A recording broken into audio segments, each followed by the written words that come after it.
días a todos los compañeros, profesores, telespectadores. El tema de hoy es meduloblastoma, que es el tema del gran seminario de los lunes. Yo soy Simón, residente de neurocirugía. El tutor de esta charla es el doctor Daniel, quien es neurocirujano, fellow en base de cráneo. Bueno, un cronograma, digamos, un poco grande, pero se va a resumir en elementos muy puntuales a la hora de tomar decisiones y enfocar esta enfermedad. ¿Qué es lo que pasa? Pues que es una enfermedad grande, por lo cual su enfoque siempre es un poco extenso. Primero empezamos con un poco de epidemiología. Lo importante entender de este tumor a lo largo del tiempo es que la información usualmente es de pacientes pediátricos. La información de los adultos es bastante pobre realmente y no es muy sólida. Dependiendo de las revisiones, pues usted revisa, en pediatría puede ser el tumor más frecuente o el segundo más frecuente. Digamos más frecuente de fosa posterior, mientras que de manera global puede estar peleando el primero o segundo puesto junto con los astrocitomas o los biomas de bajo grado. Listo.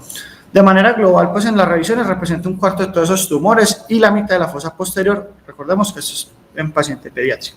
Se habla de dos picos, uno en la edad pediátrica y otro en la edad adulta, pero la edad pediátrica tiene, digamos, dos momentos, un momento temprano que es alrededor de los 3-4 años y un segundo momento que es alrededor de los 8-10 años, pero en general la edad promedio de presentación es alrededor de los 9 años, ya que suelen ser tumores con una característica un poco más tardía por las mutaciones que iremos tocando. En los adultos usualmente ocurre por debajo de los 40 años y más o menos hasta un 35% de los casos está dentro de este grupo, pero tiene una distribución muy heterogénea, por lo cual es difícil clasificarlos. Y como dijimos, la incidencia de este tumor es baja en ese grupo de adultos, del 0.4 máximo hasta el 1%.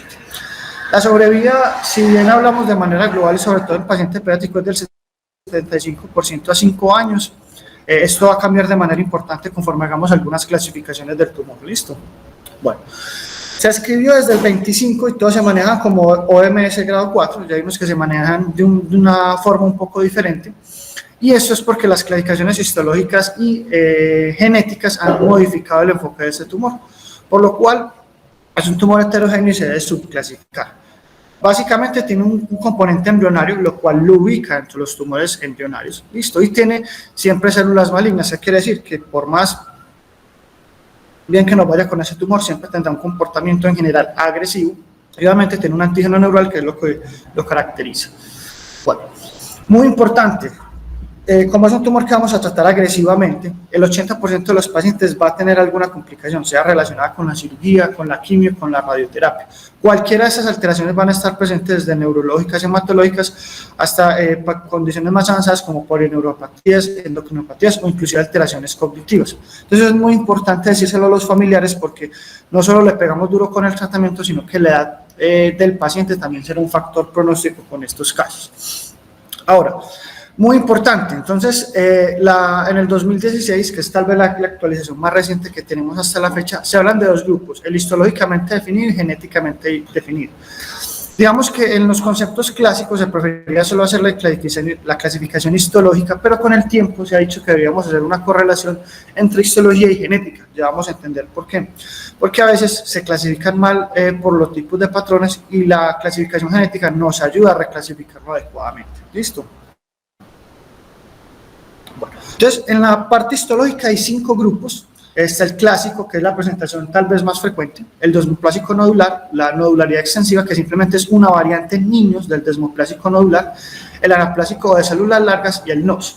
Si bien el NOS nosotros lo acuñamos en la gran mayoría de tumores para presentaciones que no tienen clasificación o no se han hecho, en ese caso realmente el grupo NOS sí tiene una subclasificación y tiene unos hallazgos histológicos. ¿Qué pasa? Que al no caer dentro de estos patrones clásicos, tampoco caen los patrones genéticos.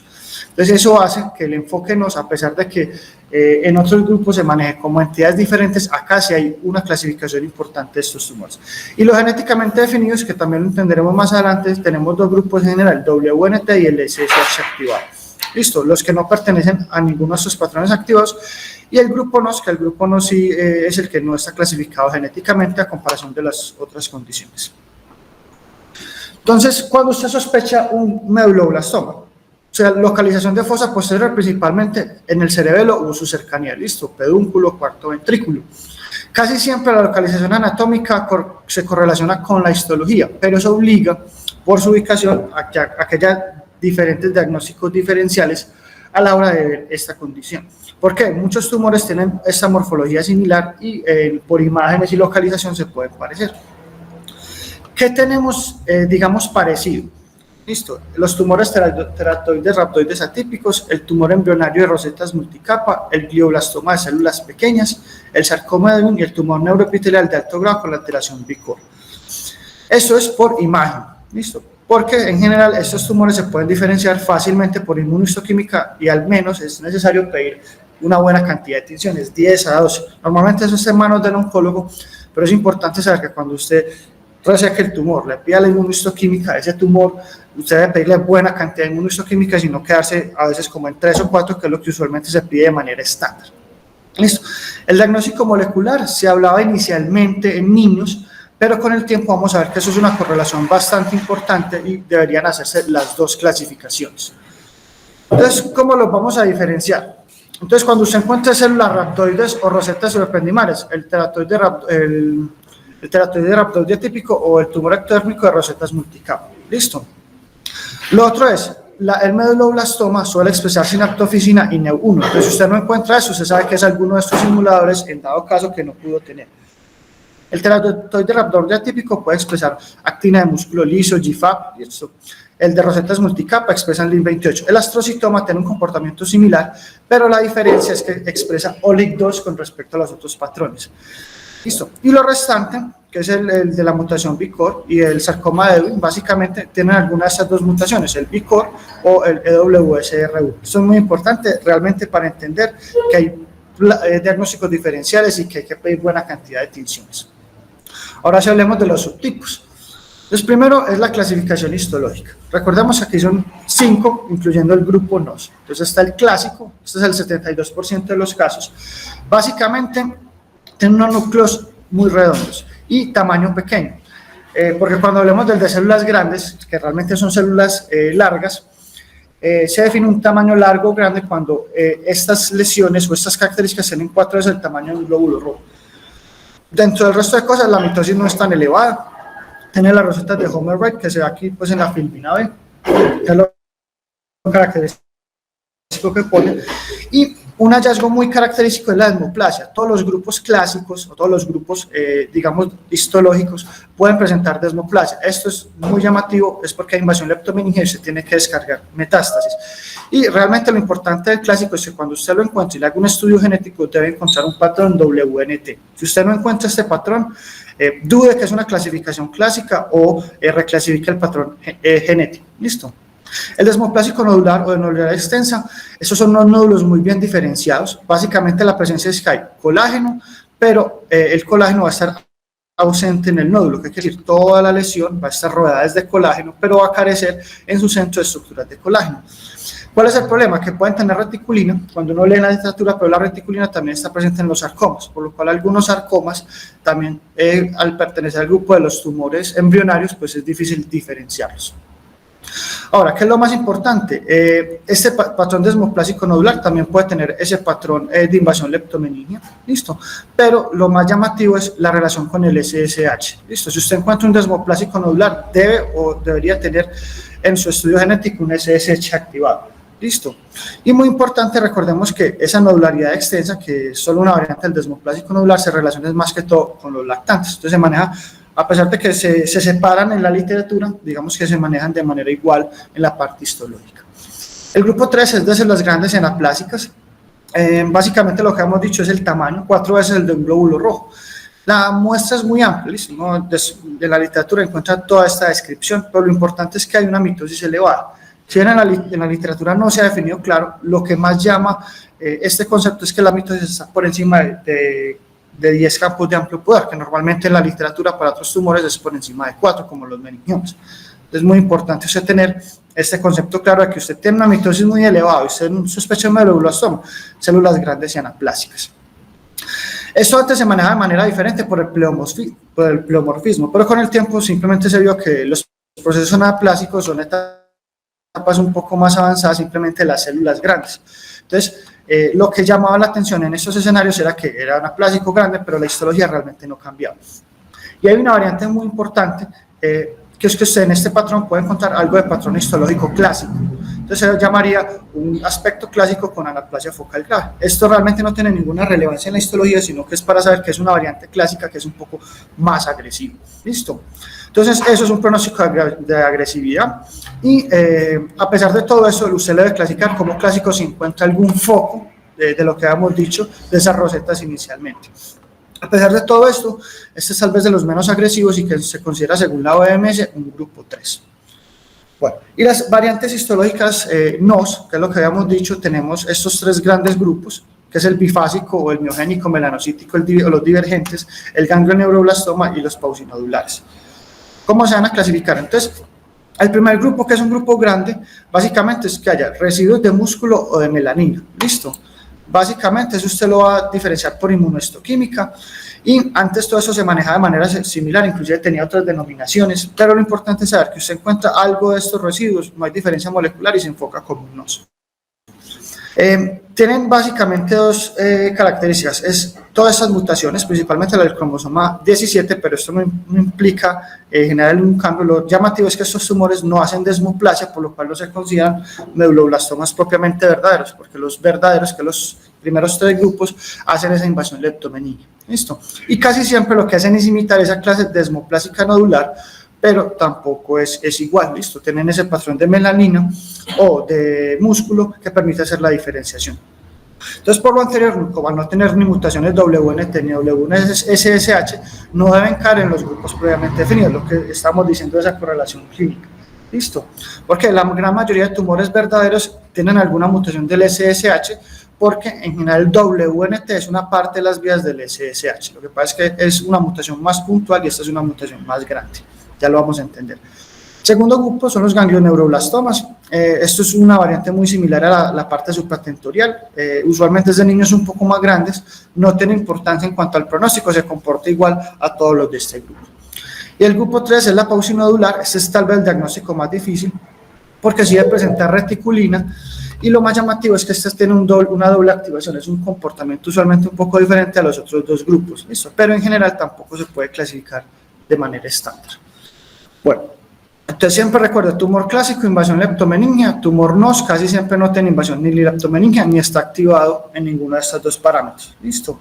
Y lo que casi siempre asemejan es el patrón desmoplásico nodular, ¿listo? En algunos casos, cuando hay invasión leptomeningia, pues usted habla de un medulloblastoma desmoplásico, pero finalmente ninguno de estos grupos hace que la OMS lo tenga en cuenta como un factor importante por la poca frecuencia de los casos. Ahora, la clasificación molecular, esta es un poco más simple. Pero primero entendamos qué quiere decir cada una de estas cosas. El WNT es algo que se llama el wingless type o el tipo carente de alas.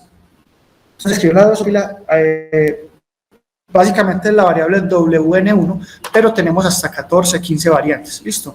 Lo importante de entender todo esto es que básicamente esto altera el desarrollo del tronco y de las alas. Entonces eran moscas que no carecían de estas estructuras o tenían gran alteración en estos segmentos. Tiene una serie de mutaciones, pero lo más llamativo es que a pesar de tener esta mutación, esto se relaciona con buen pronóstico, es lo que más impacta junto con las variables a la hora de hablar de que sus pacientes le va a ir bien. Y es una vía en común del Sony-Headhunt. Pues cuando uno empieza a ver, es tal vez la primera parte de esa vía de transcripción del Sony-Headhunt para la organización de las estructuras. ¿Listo? Entonces aquí están todas las variantes que tenemos, miremos hasta las 14, 15 variantes, y eso se relaciona no solo con las alteraciones en los genes de la drosófila, sino que casi siempre son alteraciones vertebrales. Entonces ese paciente usted le debe estudiar toda la columna, no solo enfocándose en la parte medular, sino en la parte ósea y en la parte del tórax.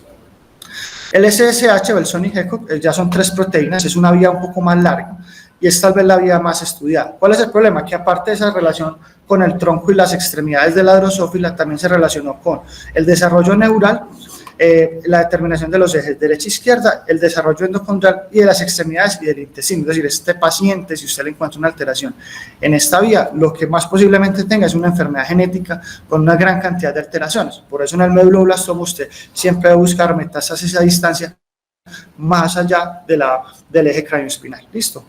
Entonces, ahora sí, el WNT es tal vez de los menos frecuentes, solo el 10 a 15% de los casos, es más frecuente en niños mayores.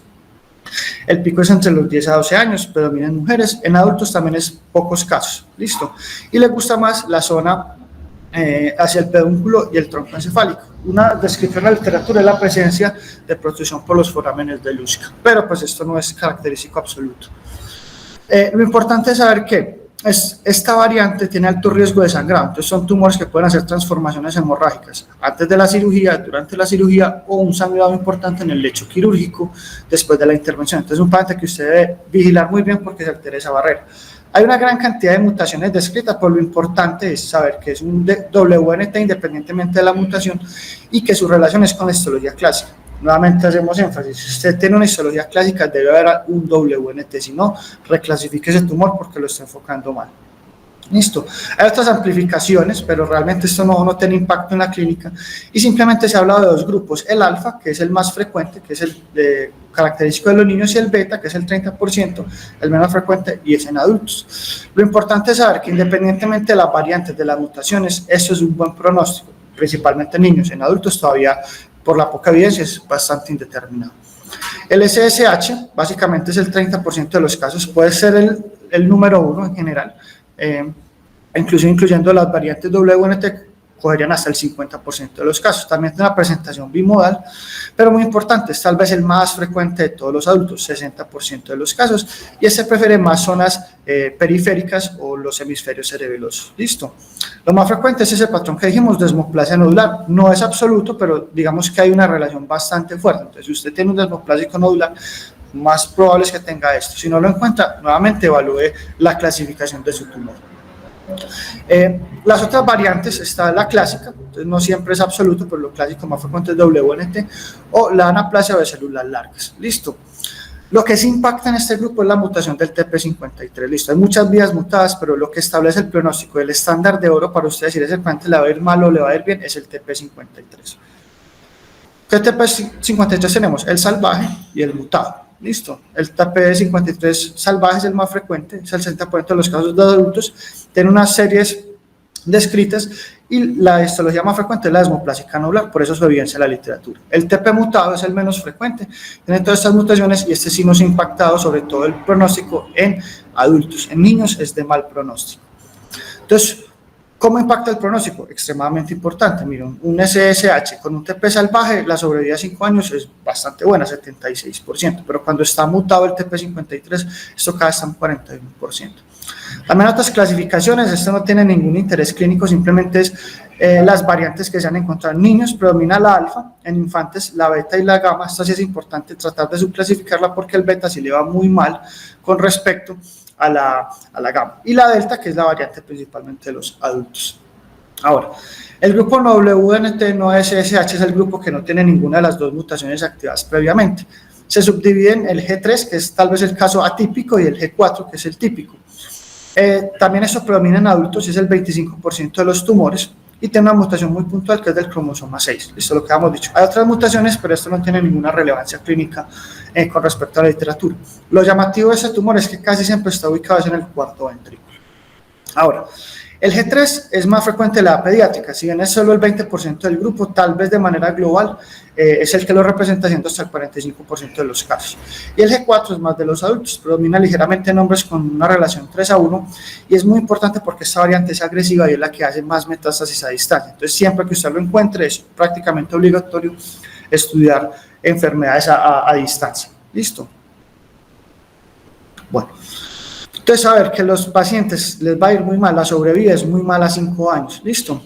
Recordemos que la histología de estos grupos puede ser clásica o de anaplasia de células largas, pero nunca debemos encontrar ni desmoplásica nodular ni anodularidad extensiva. Es muy importante eso a la hora de usted encontrar esa correlación clínica. Si usted lo encuentra, reclasifique esa lesión, vuelva y lea esa filmina. Entonces, es muy importante siempre este énfasis, que es lo que necesitamos de correlación.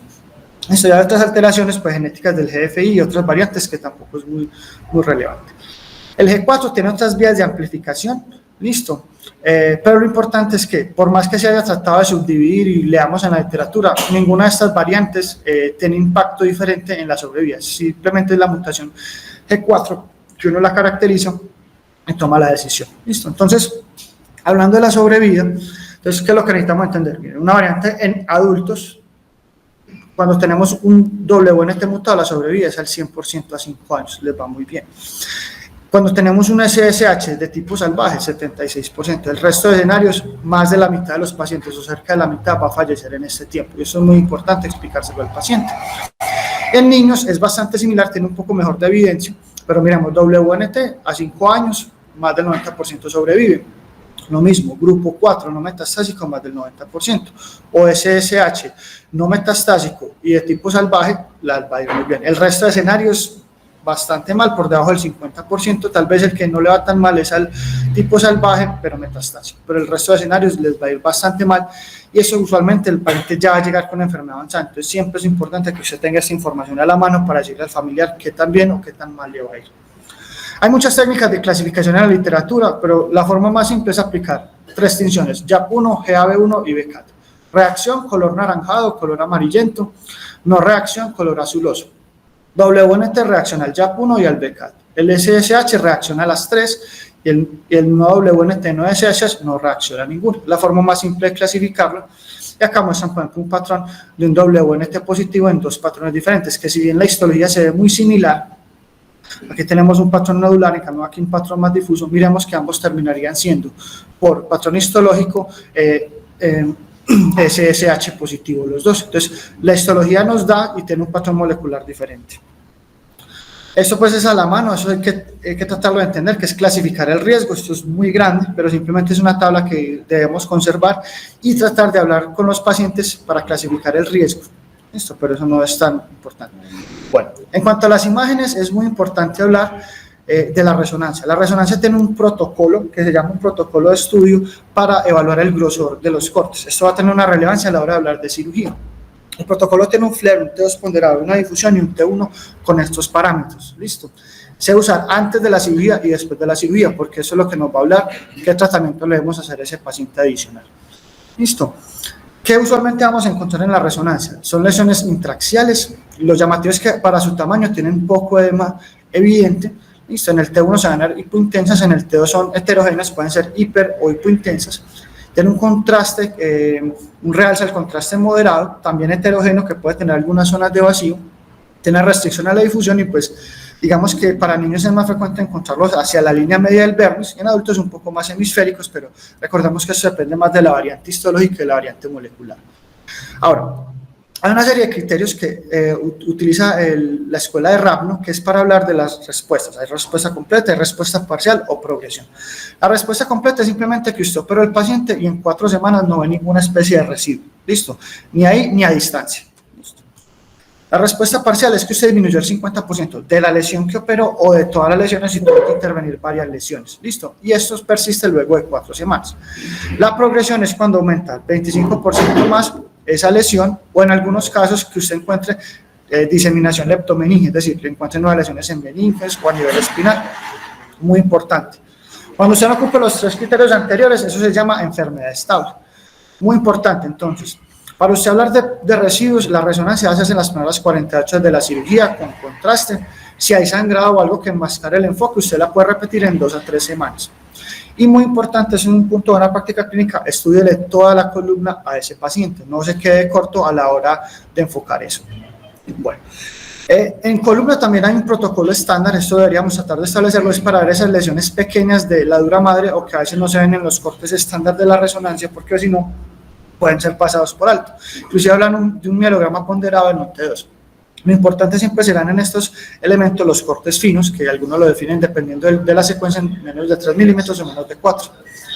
Bueno, ahora hay un grupo de pacientes que se les recomienda hacerles estudios adicionales. ¿Cuáles son? Estudios de líquido cefalorraquídeo, compromiso leptomeningio o síntomas espinales de nodo. En estos pacientes, ¿usted qué se recomienda?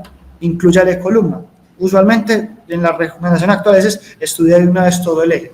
Pero en algunos casos, usted antes de hacer la extensión de la enfermedad, pues hay unos componentes que puede encontrar positivos en la literatura o en los estudios. ¿Listo? Entonces, ahora sí hablemos de la parte ya más importante, que es el enfoque prequirúrgico y posquirúrgico. Revise ese paciente muy bien, la resonancia craneoespinal y la punción lumbar con Papá Nicolau. La punción lumbar se recomienda 2 a 3 semanas antes de la cirugía, es para ver si usted considera de que hay presencia de células positivas en líquido cefalorraquídeo del tumor. Si eso es realmente positivo, usted debe tratar de hacer esa resonancia de todo el eje craneoespinal con el protocolo que hablamos.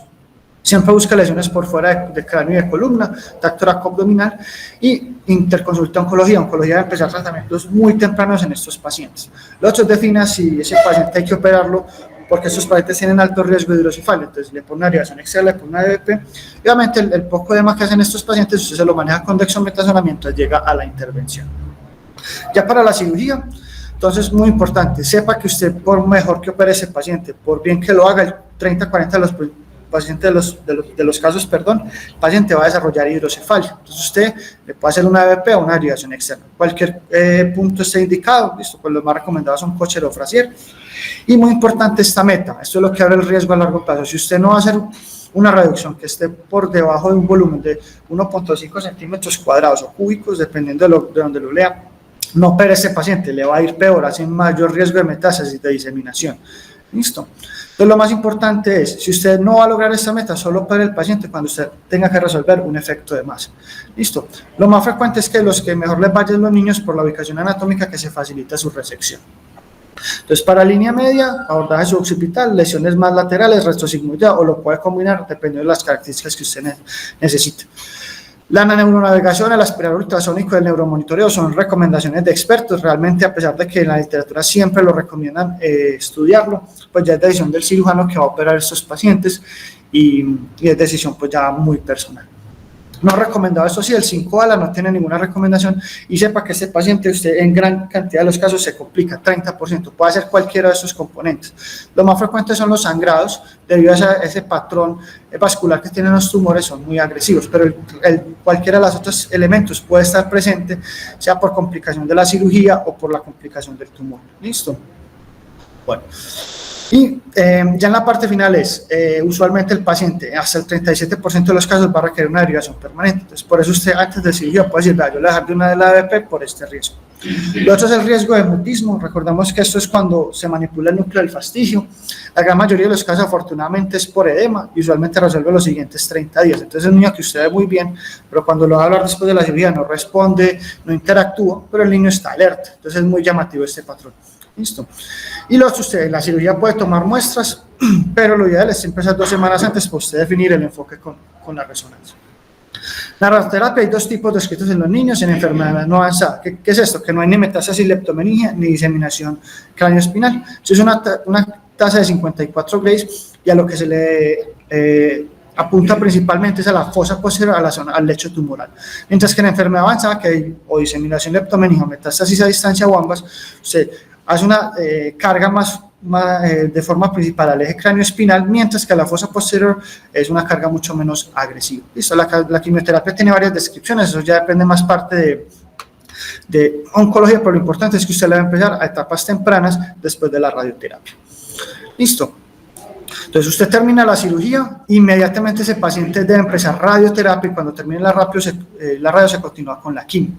Si usted no le va a hacer cirugía, porque hablamos de que no puede resolver ese tumor y no hay un efecto de masa importante, hágale tratamiento concomitante, listo, o sea, quimio y radio. Y eso pues impacta de forma importante la sobrevida, reduciendo sus valores hasta un 30 o un 20% si usted lo hace a tiempo. Lo triste es que la gran mayoría de casos pues no se va a lograr eso. Listo, recordemos que esto es población pediátrica, en adultos poco. Y la radioterapia, siempre 3 a 6 semanas posoperatorias. Si se pasa ese tiempo hay alto riesgo de complicaciones, sea por los sangrados del lecho tumoral o respuestas locales del tumor. Bueno, en adultos todavía no está bien establecido esto.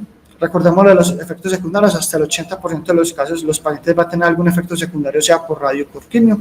Y las recomendaciones hasta la fecha, pues tenemos estos 2 esquemas, pero en general son categoría 3B. Entonces, si bien está en la literatura, pues eso ya es una decisión que se toma en conjunto con radioterapia y oncología para ver qué es eso. Lo importante es saber que la quimioterapia sí tiene un grado de recomendación 1A por los resultados clínicos. Lo que no está claro en adultos es el esquema y la dosis. Bueno, la recaída, ya para empezar a cerrar la charla, no tiene un esquema estándar. Esos pacientes les va muy mal, la mayoría en menos de 12 meses va a fallecer. La máxima evidencia que tiene es grado 3A y es para cirugía o radio. ¿Listo? El resto de condiciones en la literatura, aquí pues les traigo una pequeña tabla que muestra todo lo que se ha propuesto, pero esto no tiene evidencia. Entonces, básicamente, ¿cómo haríamos el resumen de la charla? usted tiene una resonancia compatible con un medulloblastoma. Entonces, lo lleva a los estudios, le hace su punción lumbar, coincide inclusive si le hace una biopsia primero cerrada para clasificarlo. Si usted tiene eso positivo, hace todo el estudio craneoespinal. Lo lleva a cirugía, si puede hacer una resección segura y completa, pasa la radioterapia en los esquemas que hemos recomendado y por último, la quimio. Listo, aquí están pues los esquemas recomendados según oncología.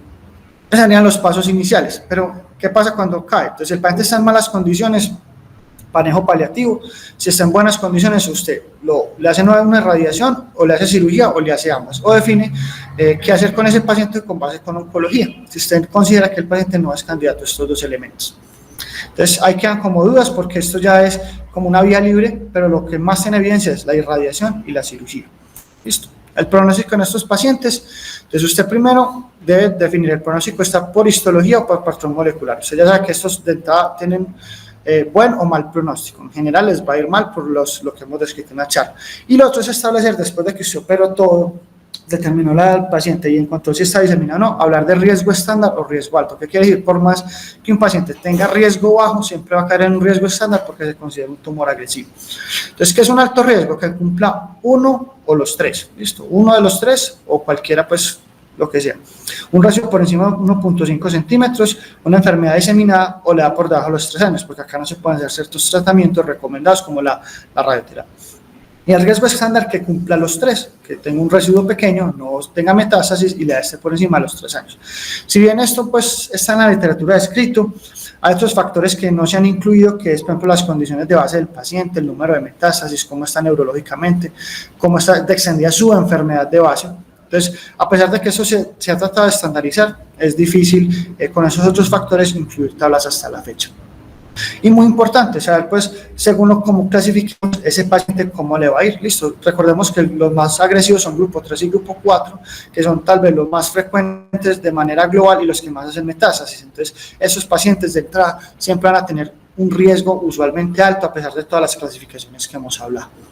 El seguimiento siempre será de por vida por el riesgo de recurrencia de estos tumores. Inicialmente, los primeros 2 años se recomienda un seguimiento cada 3 meses con la resonancia contrastada bajo el protocolo que dijimos.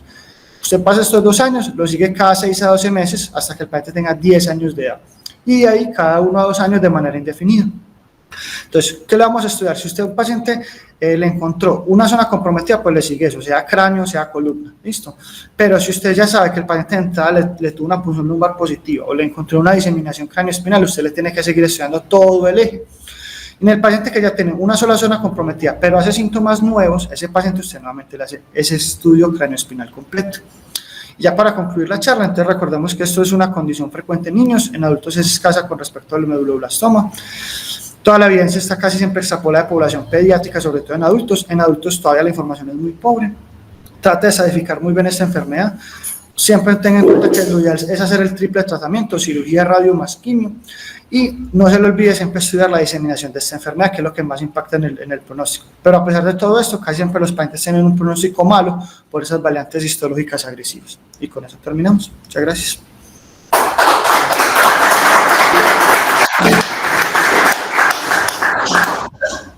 Simón,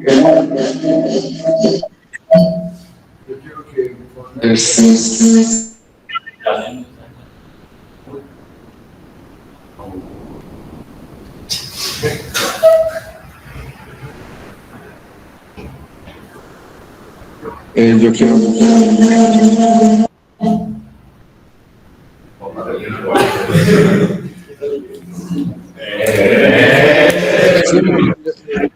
Me pareció interesante la clasificación histológica y la genética, pero muy enredada. Hacer un resumen así grande. El más común es el clásico, ¿estamos de acuerdo? La parte histológica. Y el clásico, el WNT, suele relacionarse con una mutación WNT. Suele asociarse con una mutación WNT que es muy agresiva. No, al contrario, la no WNT y la SS y la no SSH es la más. No, por eso lo que quiero que me aclares es el más común, ¿cómo es? Clásico. En histología es clásico. Eso. Y en molecular, el grupo 3 y el grupo 4, que es el no SSH, no WNT. Ese es el más común. Listo. No, ya, yo creo que ya con eso se me aclara. Y quiero decirte que hace 30 años, cuando yo era residente de neurocirugía, el pronóstico era exactamente igual. O sea, quedo como triste con eso porque aunque veo que hay una cantidad de avances, seguimos prácticamente igual. Bueno, me pareció interesante. No tengo más comentarios. Si alguien tiene algún comentario, adelante. Buenos días. ¿Quién? Buenos días. ¿Quién está hablando? Doctor Zorro, adelante. No, pues Doc, yo de acuerdo en cuanto al pronóstico a mediano y largo plazo, pero lo que yo he visto con este tipo de pacientes, yo creo que sí hemos mejorado la técnica quirúrgica de hace unos 20 años a lo que se está haciendo hoy en día. Me parece que el abordaje, el telovelar cambió mucho la historia quirúrgica de estos pacientes. Cuando yo empecé la residencia y lo que aprendí, realmente las complicaciones eran mucho más altas. Creo que la técnica hoy en día es más refinada, no vemos tantos pacientes con el mutismo que se describió en la charla, y yo pensaría que la tasa de complicaciones me parece alta, un 30%, yo creo que estaríamos un poco menos, pero estos tumores como el glioblastoma y al final del día sigue teniendo una tasa de supervivencia baja que no la hemos podido cambiar a pesar de los avances en radioterapia y quimioterapia. Pero yo sí creo que la técnica quirúrgica en los últimos años se ha depurado bastante. Gracias. Doctor Zorro, le pregunto, usted que está tan metido en lo de la radiocirugía, ¿a un menor de 3 años se le puede hacer radiocirugía en el lecho quirúrgico? Usualmente es preferible no, ¿sí? Los niños muy pequeños, lo que uno ve cuando se hace radioterapia y todo eso, uno ve muchas secuelas y muchas complicaciones, ¿sí? Esa es una controversia, pero cuando se ha tenido que irradiar niños muy pequeños, uno ve niños con baja estatura, niños con problemas hormonales, problemas endocrinológicos. Entonces, en lo posible, no irradiar un niño tan pequeño de menos de 3 años, de 2 años, trae complicaciones permanentes. Muchas gracias.